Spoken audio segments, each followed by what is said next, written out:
Alors EICOP, c'est une coopérative qui a été créée en novembre 2019 et c'est une SIC, une société coopérative d'intérêt collectif.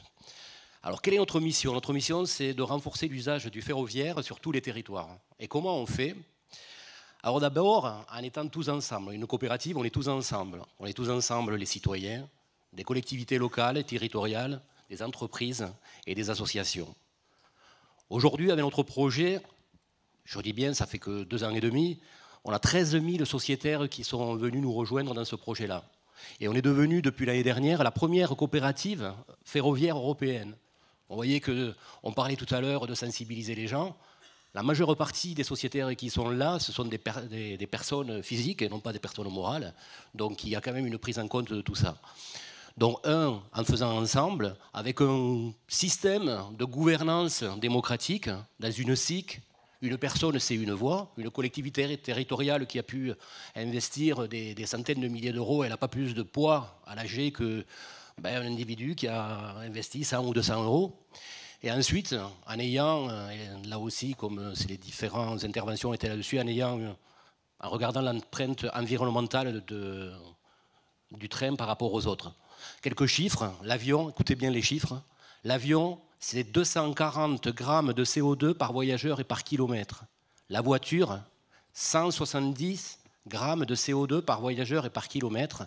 Le train, c'est 10 grammes de CO2 par voyageur et par kilomètre. Donc vous voyez un peu les proportions et la nécessité de passer sur ce genre de choses. Et ensuite, une autre mission, c'est le désenclavement de territoires. Il y a des territoires entiers qui ne sont plus desservis aujourd'hui par l'opérateur historique, la SNCF, sur lesquels on va. On n'est pas du tout concurrent avec la SNCF, même si je l'ai chambré un petit peu tout à l'heure. On n'est pas concurrent, on va là où ils ne vont plus. Merci beaucoup. J'ai une petite question. Le modèle coopératif, il a énormément d'avantages et il respecte déjà plein des commandements d'une entreprise sobre sur le partage, sur la mission d'intérêt général. Est-ce qu'aujourd'hui, il y a encore des freins à adopter ce mode-là et qui vous pénalisent au quotidien? Alors, effectivement, le système coopératif a de nombreux avantages. Je ne vais pas vous les dépeindre, vous les connaissez tous. Mais par contre, il y a effectivement quelques petits freins au système coopératif.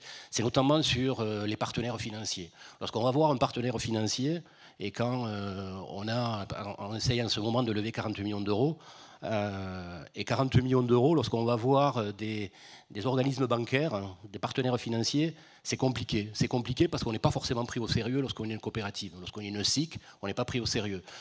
En deux mots, si vous voulez, quand on a une entreprise, et j'ai aussi une entreprise, parce qu'à l'intérieur de EICOP, j'y suis en tant qu'entreprise, le chef d'entreprise, il est responsable. Il est responsable. Si jamais il ne rembourse pas la banque, on vient le chercher sur ses biens personnels.